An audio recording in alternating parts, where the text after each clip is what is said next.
Merhaba.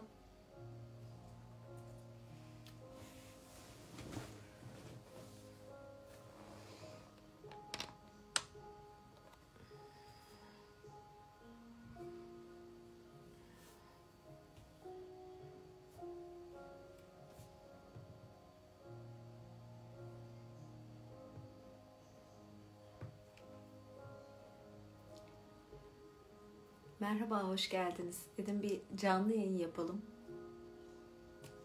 Oldu, zaman geçti biraz. Dün tabii insanlar arıyor böyle. Moral bulmak için falan da arıyorlar. Nasılsınız? Nasıl gidiyor? Var mı fikriniz, düşünceniz? Ben dün bayağı Twitter'a yazdım. Twitter'a yazmak bayağı da rahatlatıyor aslında insanı bazen. Belli dengede yazıyorum tabii, riske girmeden. Londra'ya selamlar.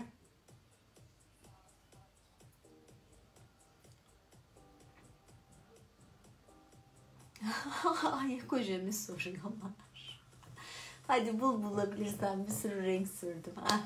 İşte. Ya açıkçası diyeyim. Yani ben baştan beri pek sanmıyordum. Çekmece'de bir türlü göremiyorum sizi. Yani bugün hatta bayağı da yürüdüm. Çekmece'nin içine gittim ve yürüdüm sonra yani. Altın aldım.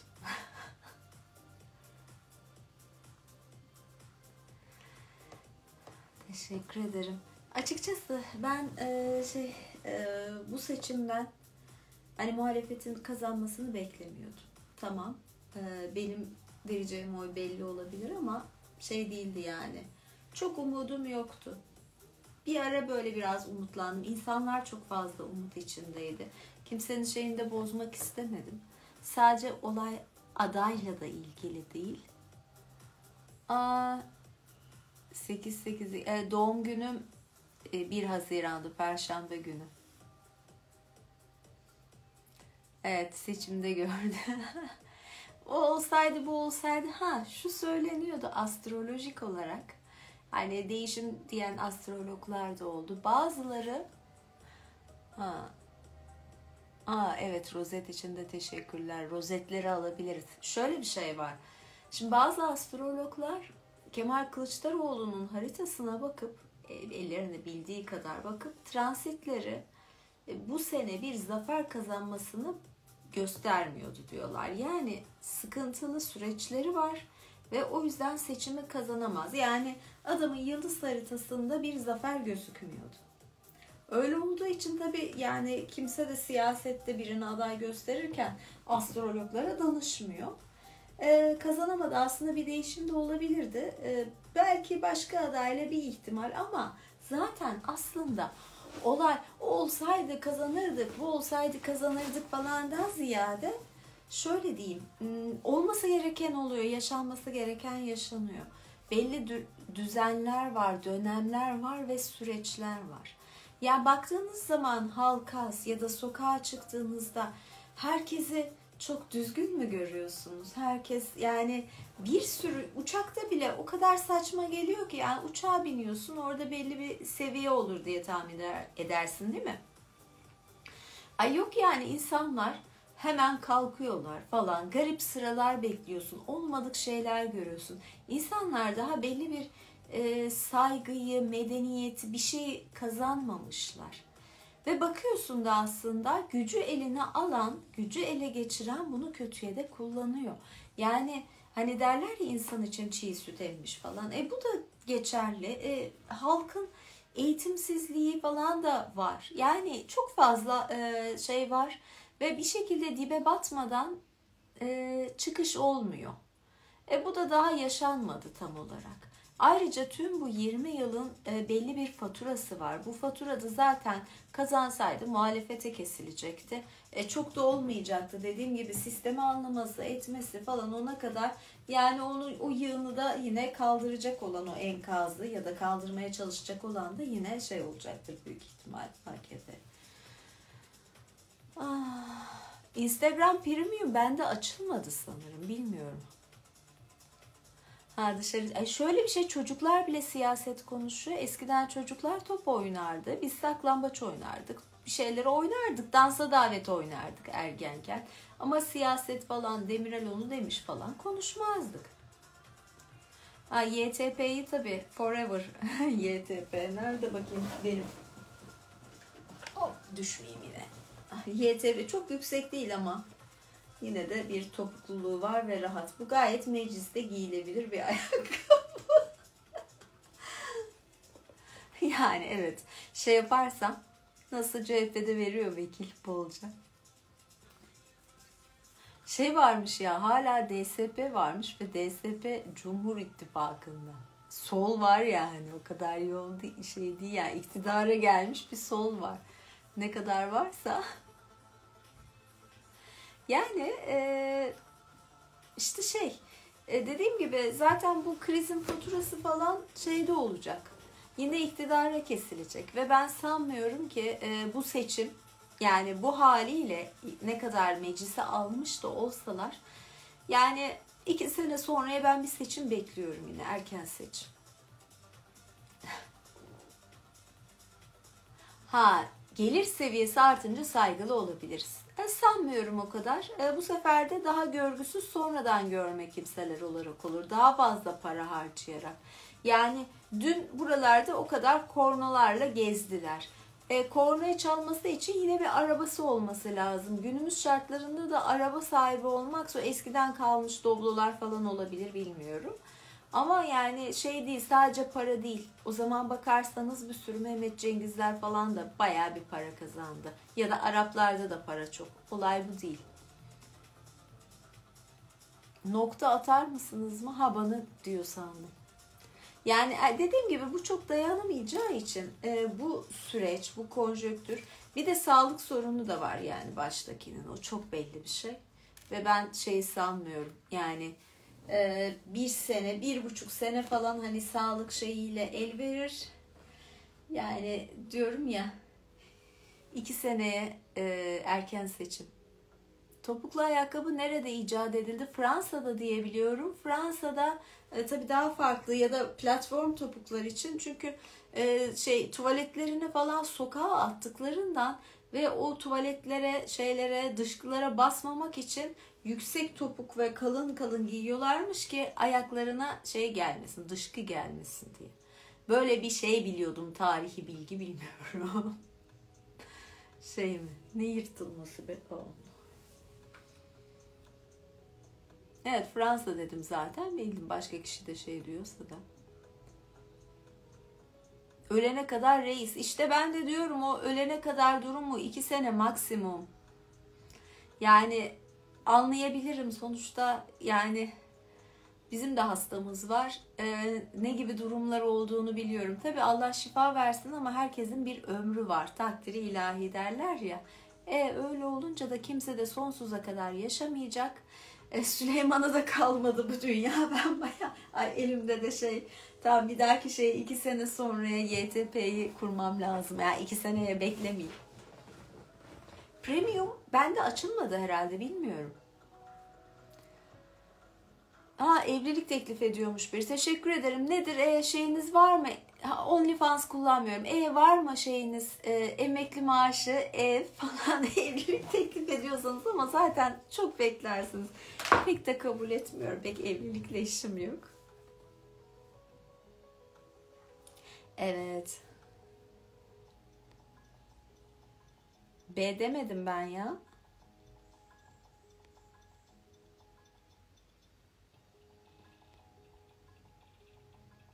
Kimin önce gideceği belli olmaz. Tabii yani ben de öyle bilirim. Herkes öyle bilir. Yani şey değil ama tahmin diyorum ya. His diyorum, Allah. Yani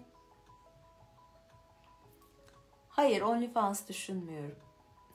Hatta şöyle bir şey yapacağım. Galiba ben YouTube yapıyordum ama başka arkadaşlarımdan gördüm.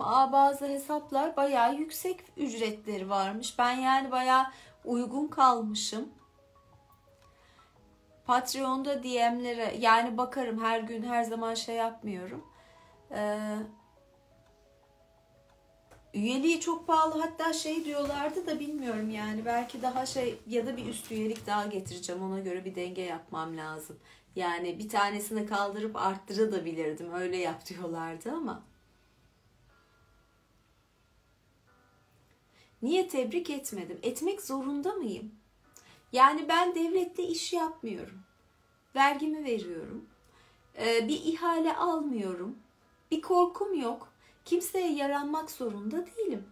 Yani şey, devletin tüm şartlarıyla, tüm imkanlarıyla kazanılmış bir seçim. Yani şöyle bir şey, Kılıçdaroğlu'na da laf etmedim. Diğer tarafı da özel tebrik etmedim yani. Şeyin belli. Hemen böyle ezilmeye gerek yok ki. Ya Kılıçdaroğlu büyük ihtimalle bir şey gelecek ya, kurultay. Yani o zaman bırakır, o zaman bırakması yerinde. Şu an hemen bıraksa küstüm oynamıyorum gibi olur. Bir dengeye getirip öyle bırakacaktır diye düşünüyorum.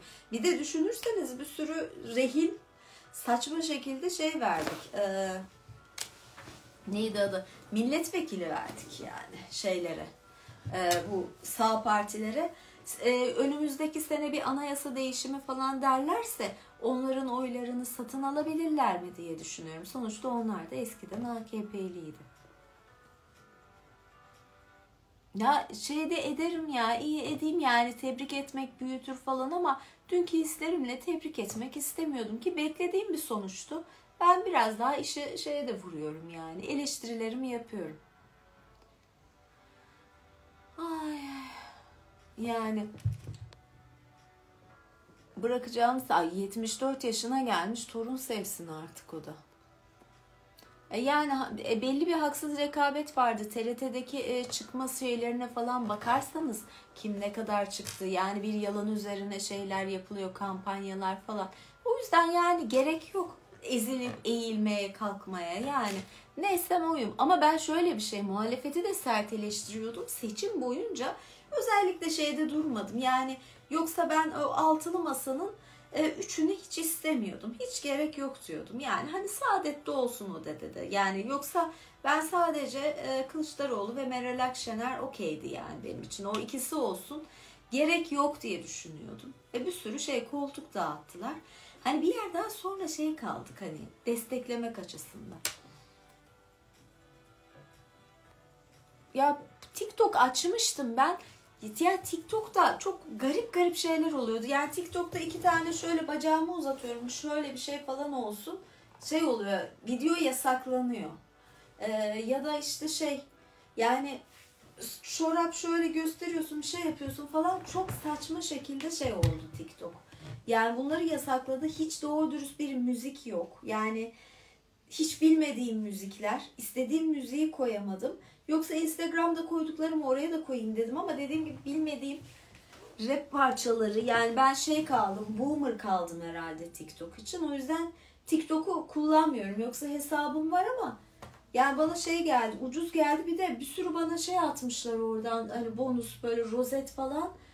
Bir sürü atılmış, çoğunu TikTok alıyor. Hiç o yüzden bilmiyorum. Ayrıca rozet atabilirsiniz. Yani atana teşekkür ediyorum. O yüzden YouTube'u daha seviyorum. Ama burada da böyle başka bir rahatlık var. Bir bakayım şeylere.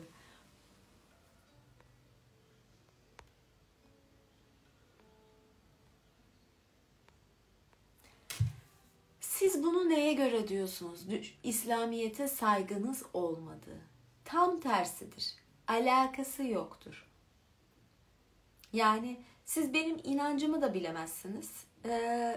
Normal hayatımı da bilemezsiniz. Yani bunun onunla hiç ilgisi yok. Nereden biliyorsunuz? Belki de ben kurban kestiriyorumdur Kurban Bayramı'nda. Yani ya da bir şeyler okuyorumdur. Bu çok saçma bir şey. Benim tüm dinlere saygım vardır ve bayramı, kandili kutlarım. Hatta millet eleştirir, niye kutluyorsun diye. Evet, resim yapıyorum.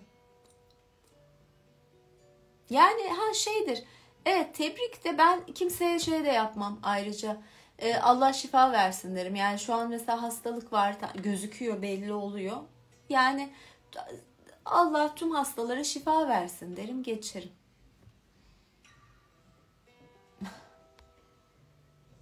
Yani 21 yılda ne istedik de yapmadık. Ya bu benim için şöyle bakın. Ne kadar ülkenin topraklarında ne kadar yerler peşkeş çekildi.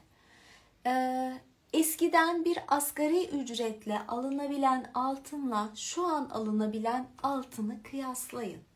Ya da asgari ücretle alınabilen yumurta, et, süt bunun gibi şeylerle şimdikini kıyaslayın. Yani o olan enflasyon. Ayrıca tarımın neredeyse bitmiş vaziyete gelmesi. Hayvancılığın bitmiş vaziyete gelmesi.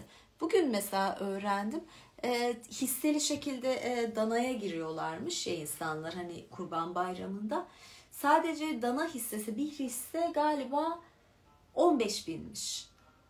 Bakın o zaman insanlar nasıl da dini vecibesini yerine getirecek? Zaten insanlar genelde aç. İmkanı olan için de artık yüksek paralara geldi. Yani sadece bunu kıyaslamak yeterli ya da doğal ne kadar güzelliğin bozulması. Açıkçası ben öyle aşırı politik bir insan değilim. Yani şeylere karışıklık gördüğümü kaçarım. Hayatımda biber gazı yememişimdir. Öyle de biraz korkak tarafım vardır. Ay kalabalık mı var şey mi var uzak dururum. Tüm kurallara, kanunlara uyarım. Ama bu sadece benim için değil, sadece ben yaşamıyorum. Bir sürü genç kız da yani mesela kadınlar şiddete uğradı. Neler neler oluyor. Hani kadın cinayetleri arttı. Demek ki bir yerlerde yanlış var. Ya da zaten benim en sıkıntılı duyduğum, gördüğüm olay bu sığınmacı politikası. O kadar çok ülkemize neydi belirsiz Afganıydı, Pakisiydi, Suriyelisiydi. O kadar çok kişi geldi ki yani bunlar zaten şikayetçi olduğum durumlar. Canlı yayınlarda yoga dersi şu an düşünmüyorum. Açıkçası ben bir yer yapmak istiyordum stüdyo. Bir türlü olamadı yani. Seçim öncesi de resmen vermiyorlar. Akıcı konuşuyorum. Ee, masal okumak farklı. Masal okurken tane tane okuyorum. Konuşurken de yani değme sunucuya taş çıkarırım. Ya da muhalif geçinen bir sürü sunucu vardı. Mesela dün zaten lafı da çaktım. Hemen daha sonuç açıklanmıyor. Bir tane muhalif diye bilinen bir kadın sunucu.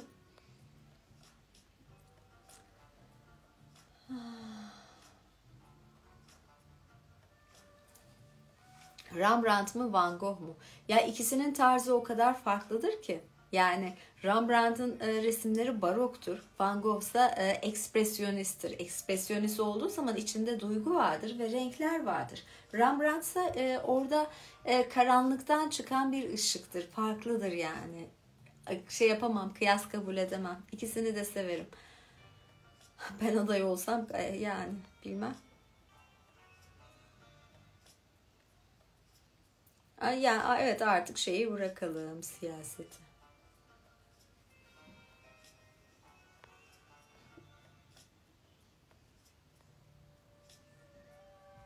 Hmm. Ya tam onun ben mesela istediğim gibi kayıt yapamadım. Galiba kayıt yapıp ondan sonra ses ayarlamam gerekiyordu bu. ASMR'i düşünüyorum. Ben hani böyle mikrofonla çektiğim zaman ki mikrofonla telefonu da bağlayamadım. Başka bir şey yapmam da lazım. O ona olacak sanıyordum. Olmadı. Galiba tüm elektronikleri de Temmuz ayına kadar da almak gerekecek. Ben Sivas Mormon.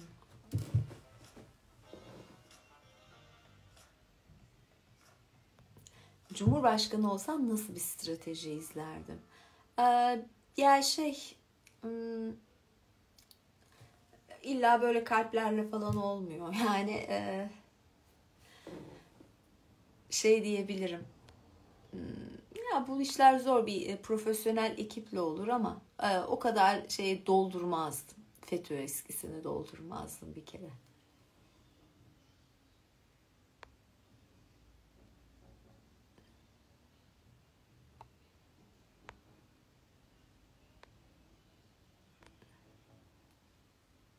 5 yıl kalmaz. Yani 5 yıl olmayacak. 5 yıl sürmez söyleyeyim. Bir kilo 400 mü? Biz de 370'e alıyoruz. Kıyma. Biraz daha alıp buzluğa alsak fena olmaz.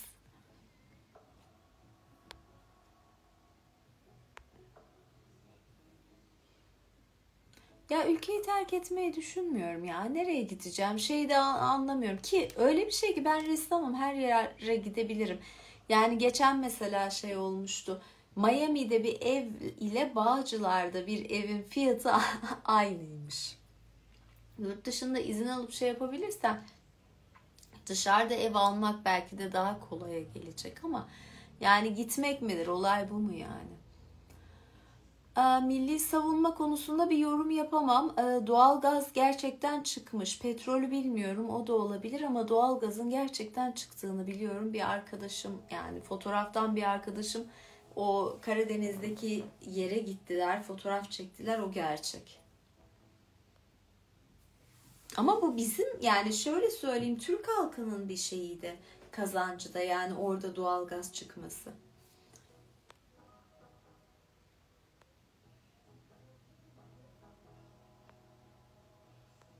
Ya şöyle, herkesin biraz daha bunu yaşayıp görmesi gerekiyor. Renault hakkında, Henry Renault bilmiyorum, şimdi bir şey diyemem.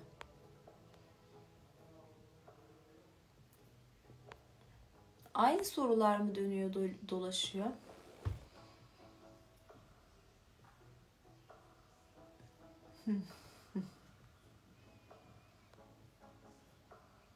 Tamam. Yani şeyde katıl videoları. Bir şeyleri görmek istiyorsanız.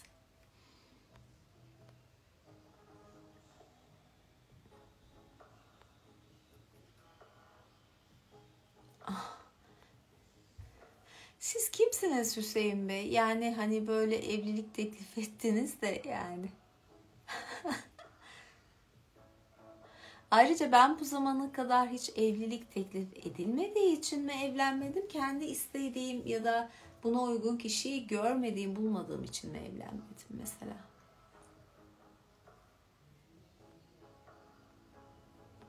Muhalif spiker N harfiyle başlıyor, soyadı da M harfiyle başlıyor. NM.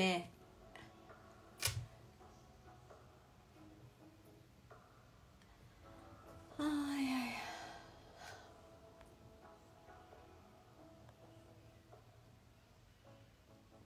Dehşet verici güzellikte miyim? Teşekkür ederim.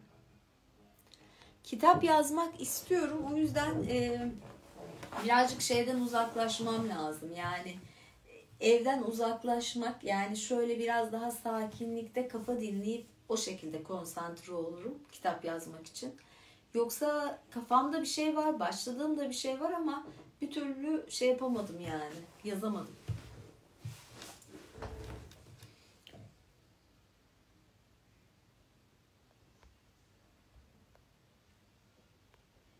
Evet. Bayağı bir mesaj gelmiş ya. Her parmağı ayrı. Amaç yok. Canım istedi, öyle sürdüm. İngilizce, yabancı dil.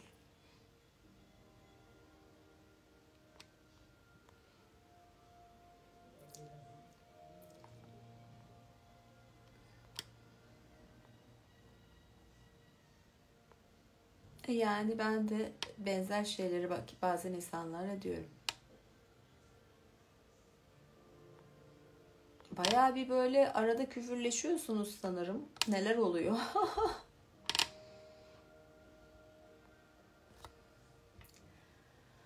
Ah,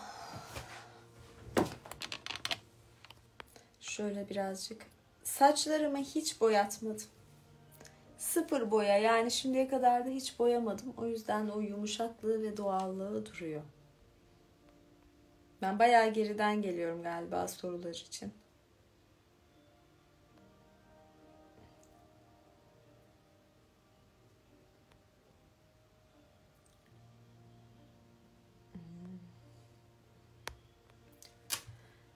Ay, ay yine evlilik teklifleri artıyordu.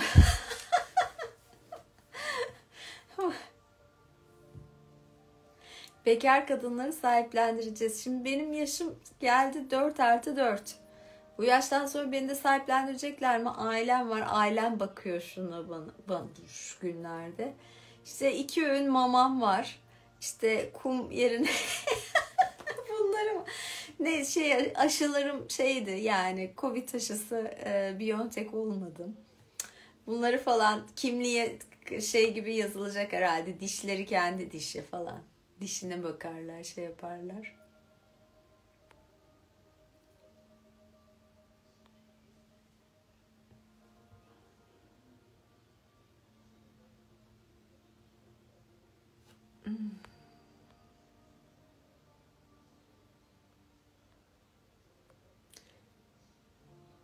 Evet, bakıyorum yani şeylere.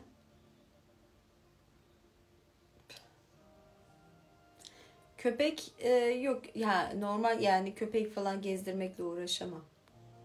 Yok tek tük beyazlarım var ya çıktı. Ya şey kestirmeyi düşünüyordum ama ya çok güzeller. Bu buklelerini falan çok seviyorum ya bu doğal hali. Böyle biraz bakımlar yaptırayım.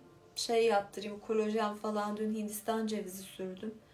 Kestirmeyeceğim. Bir de bu sene yaz geç geliyor. Doğru dürüst yaz da pek olmayacakmış. El Niño zamanı bol yağışlar. Çok bunaltmaz kestirmeyeceğim. Çünkü çok güzel.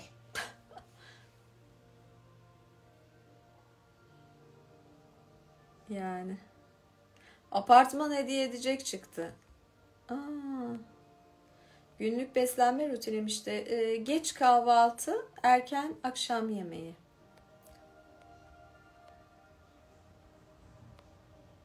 Evet.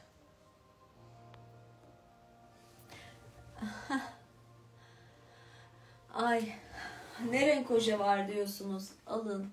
Görülüyor mu bilmiyorum. Bir sürü renk sürdüm bugün de. Böyle elim gibi yaptım. Ya kısa da yakışıyordu ama şu an uzun insanıyım. Hiçbir yerimde estetik yok. Ha şey var ama botoks var yani. Mesela.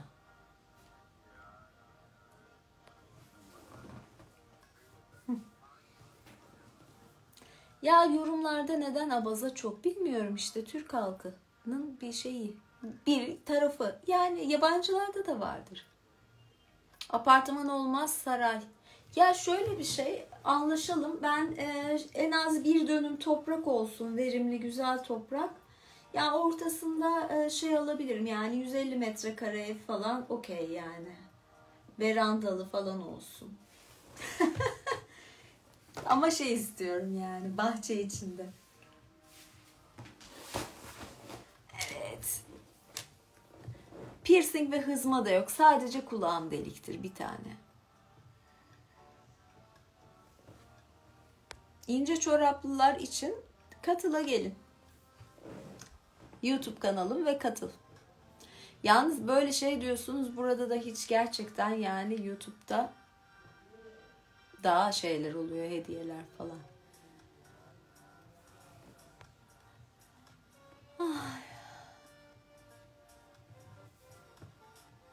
10 dönüm. Yalnız şöyle de söyleyeyim ben Kuzey Egeci değilim. Yani 3 dönüm bağ falan. Yani şey diyorsunuz ama ben biraz ay ne yaptım suyu düşürüyorum. Yani şöyle söyleyeyim. Ya ben Kuzey Ege'de deniz çok soğuk geliyor. Pek sevmiyorum. Fazla rüzgarlı. Ben daha Muğla insanıyım. Yani Muğla olur. Antalya'nın batısı olur falan. Buraları daha evet.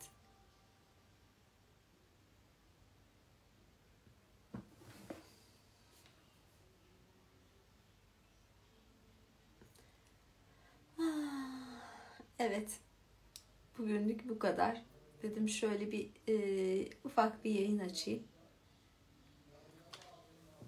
Görüşmek üzere diyorum. Neden evli değilim? Çünkü istediğim gibi bir erkek çıkmadı karşıma.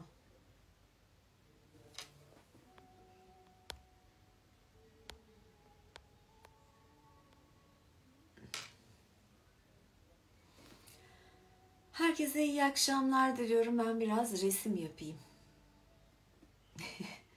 Evet. Görüşürüz. İyi geceler. Ay ne yapıyorum ben? İyi geceler. Görüşürüz.